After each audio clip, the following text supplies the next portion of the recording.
Annonceurs, entrepreneurs, promoteurs et chefs d'entreprise, choisissez dès à présent votre meilleur partenaire média, Idéal Production. Idéal Production est basé à Cotonou au Bénin. Idéal Production, le partenaire exclusif de Sika TV en Afrique. Notre randonnée avec les quotidiens dans le parution de ce jour, c'est avec Kodjovi Ameton qui nous dira ce qu'il y a lieu de retenir d'essentiel. Kodjovi Ameton, bonjour. Bonjour Joël, bonjour également à nos amis téléspectateurs. Alors, qu'y a-t-il d'essentiel ce matin? Oui, ce matin, c'est quand même le mercredi 19 mai et pratiquement quelques jours de l'investiture du président réélu Patrice Talon. Il y a quand même que des supputations vont bon train pour ce qui concerne la nouvelle équipe devant entrer donc en fonction à partir du 23 mai. Là-dessus, le journal Fraternité, par exemple, estime que le conseil des ministres de ce jour serait comme un conseil des ministres d'au revoir. D'autres pensent que c'est un grand ménage qui est en vue à ce niveau. On parle de cette élection présidentielle. Le 11 avril n'a pas été quand même de tout repos pour certaines localités du pays. Les conséquences, on continue donc d'en tirer. 3 morts, des blessés graves. Note ce matin, libre par exemple dans la région de Banté où le maire a été suspendu. Serait-il en cavale ou pas? De toutes les façons, dans ce sens-là aussi, des supputations vont bon train. Mais sur le terrain de football également, tout n'est pas reluisant.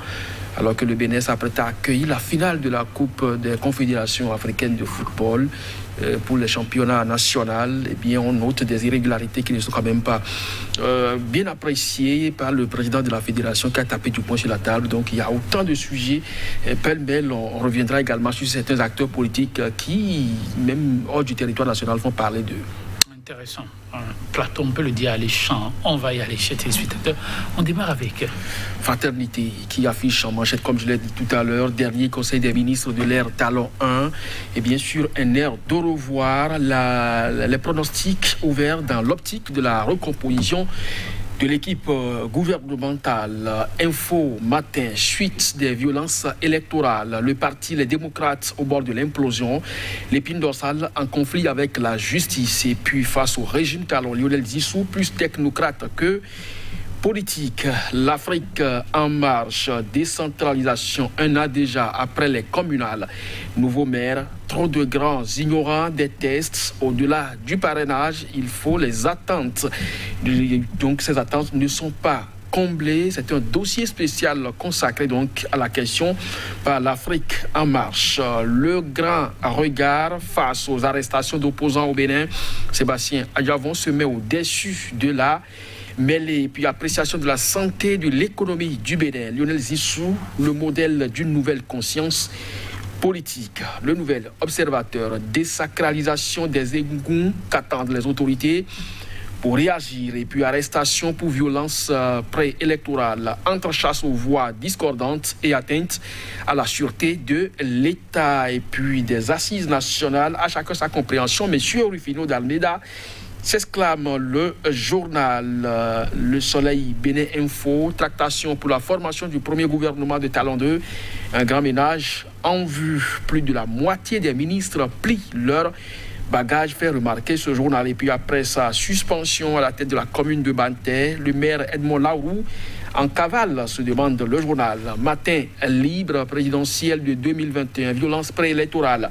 Banté, 3 morts, au moins 4 blessés et des dégâts matériel enregistré. Le journal Le Pays émergent pour terminer. Match Requin Dragon, 9e journée de la Super League Pro. Eh bien, la colère du président de la Fédération béninoise de football, Mathurin Deschacus. Et pourquoi? Le blessé, le portier des Requins, Emmanuel Fabi, transporté au dos. Une image qui, selon lui, n'honore pas le football béninois. Et là-dessus, des propositions n'ont pas manqué. Désormais, si un club reçoit, le commissaire doit s'assurer que la Croix-Rouge ou les sapeurs-pompiers sont présents avant de lancer la rencontre sous peine d'être sanctionnés, avertit le président Deschacus Joël Litonji. Merci à vous, Kodjovi. Maintenant, nous allons démarrer avec ce dernier conseil de ministre du premier quinquennat de Patrice Talon. Oui, le journal Fraternité qu'il a proposé parle d'un conseil de revoir et le Soleil Bénin Info de lui répondre. Plusieurs ministres, plus de la moitié du gouvernement plie bagage, un grand ménage en vue de la formation de cette équipe gouvernementale Talon 2. Alors, je l'ai dit, quand on sait très bien que le président Patrice Talon a été fidèle tout au long de son premier mandat à son équipe, à part Lazare Sefuetor et entre-temps le ministre Khekome aussi, qui sont partis, mais qui est revenu, lui, à son poste, et s'est plutôt nommé conseiller politique, eh bien, personne n'a quitté donc son portefeuille ministériel.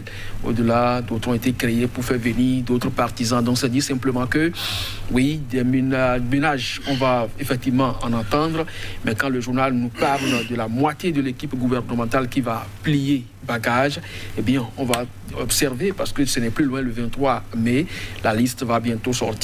On verra si effectivement Soleil Bénin Info était vraiment dans le secret des dieux. En attendant de voir, et pendant que l'on se retourne vers le 23, que devient Métonon, il y en a un qui nous rappelle l'après et l'avant-scrutin n'auront pas été partie de plaisir. Bonte, que s'est-il passé? Retour sur image, mais là, avec les écrits de Matin Libre. Oui, je crois que ce journal a un peu comme apporté une réponse à la préoccupation du chef de l'État qui, lors de son interview sur France 24 et RFI, disait que oui, il a appris qu'il y a eu des morts parmi les assaillants. Mais à ce jour, que personne ne lui a dit qu'il a perdu un membre de sa famille ou aucune autorité, et même du secteur de la santé n'a pu apporter la preuve qu'il y a eu décès. Aujourd'hui, le journal Matin Libre sort donc un bilan, 3 morts et 4 blessés et des dégâts matériels, rien que pour la localité de Banter, alors qu'on sait très bien que Saveille, Tchaourou et une certaine région, Parakou et autres, ont été donc le théâtre de violence dans cette période-là. Donc c'est dire aujourd'hui que le chef de l'État a du répondant, 3 morts donc à Banter, 4 blessés graves, c'est Matin Libre qu'il a proposé.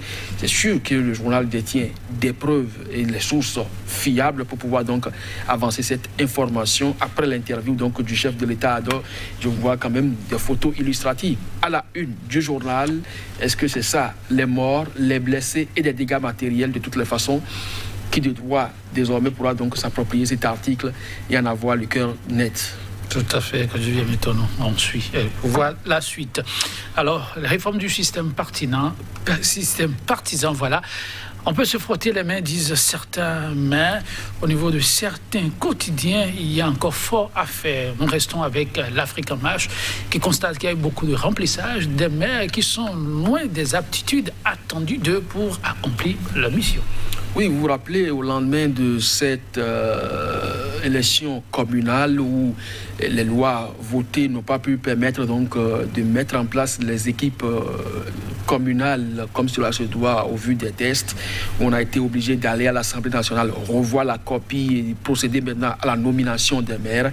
Eh bien, n'importe qui a été porté à la tête de ces exécutifs au plan local. Résultat, vous avez eu vent quand même des destitutions qui ont été enregistrées quelques mois ou quelques jours après. Mais après tout ça, un an après, le journal L'Afrique en marche fait donc son bilan et il consacre donc un dossier à la question et fait remarquer qu'il y a autant donc de maires qui sont ignorants des tests de la décentralisation. C'est normal lorsque vous n'avez pas une petite culture en la matière et que parce que vous êtes partisan ou partenaire politique, on vous bombarde à la tête de conseils communaux, et bien vous n'avez donc qu'à chercher vos marques. Donc 1 an, je crois que c'est trop tôt quand même pour les juger, mais c'est assez suffisant lorsqu'on parle quand même de la décentralisation de la gouvernance locale. C'est déjà assez pour que l'on puisse donc jauger du niveau de compréhension et de répondant donc au niveau de ces conseils communaux. Je crois que c'est un travail qu'il faut saluer au niveau donc de l'Afrique en marche. Il revient donc à l'Association nationale des communes du Bénin de faire également son bilan et de faire des propositions si possible au chef de l'État ou du moins à ces partis politiques qui ont procédé à ces nominations. Oui, un sujet sur lequel il faudra vraiment revenir. Il s'agit de développer à la base. Quand je dis à Métonon, un grand nom qu'on ne présente plus, le grand jury va faire son coup de projecteur sur Sébastien Adiavant. Oui, tout le monde l'avait attendu pour le 11 avril où il devrait être candidat, mais malheureusement, ce ne fut pas le cas. Beaucoup l'ont également attendu qu'il donne quand même des consignes de vote à la veille de cette élection présidentielle. Rien n'y fit et depuis peu, il ne parle plus. Je crois que les dernières actions, ce sont celles produites par la Cour africaine des droits de l'homme et des peuples en sa faveur, suite donc à ces différentes condamnations par la criette au Bénin. Donc, il a saisi la justice en tant que bon légaliste pour se faire donc justice à son niveau également. Alors, Sébastien Adjavon, à ce jour, les uns et les autres, que ce soit les opposants qui sont arrêtés ou la mouvance présidentielle avec les différentes décisions rendues par la justice, il est resté muet. Et le journal croit savoir donc qu'il s'est mis donc au-dessus de la mêlée. Je crois que c'est aussi une posture politique lorsque vous aspirez donc aux grandes choses. Dans son silence, forcément, il travaille pour redorer son blason d'homme politique ou d'auteur et d'opérateur économique. Travaille également pour le bien-être de sa communauté où il se trouve. De toutes les façons, je crois qu'il y a bon nombre de quotidiens qui s'intéressent à lui depuis peu. Forcément qu'il n'y a pas de fumée sans feu. Pas de fumée sans feu, on le dira. Pas assez. Quand je viens maintenant, quelques notes culturelles avant de passer au sport, si le temps nous le permet. La désacralisation de ce qui ne devrait pas l'être. En tout cas, c'est le constat du nouvel observateur qui attend de promptes réactions de la part des autorités. Oui, je crois que le Bénin, le Nigeria partagent en commun cette culture ou cette réalité culturelle qu'est le fétiche ou le vaudou et gougou. Mais aujourd'hui, il se trouve malheureusement que ce ne soit pas les Béninois, mais beaucoup plus certaines communautés frontalières à ces deux nations-là qui vont exposer. D'abord, ils font donc sortir les revenants. Déjà en Allemagne, ils le faisaient. Mais aujourd'hui, c'est à Strasbourg que l'on voit dans les lieux d'exposition les accoutrements de ces revenants. Bon, je crois que tout ça participe d'une bonne guerre. Il faut donc, de temps en temps, alors que le Bénin aujourd'hui parle de la promotion du tourisme culturel, les autorités en principe devraient quand même agir ou réagir. Mais malheureusement, ils sont attendus, ces responsables en charge de la culture au Bénin, qui devraient quand même prendre les taureaux par les cornes. Ben, je ne crois pas que ce soit la substance qui se retrouve à Strasbourg. C'est juste le paravent. Donc, c'est des accoutrements qui sont là-bas. Le vaudou lui-même est resté au pays. Et le gougou va toujours sortir et fait donc amuser la galerie, jouer les tondis et également drainer la foule, comme c'est souvent le cas. En tout cas, pas de commentaires, oui. Il y a maintenant une petite note sportive, disais-je, avec... Oh oui, la réalisation dit qu'on va devoir reporter. Ce ne serait que partie remise avec la Fédération béninoise de football. Tout à fait. Merci à vous, chers téléspectateurs. On s'en arrête là.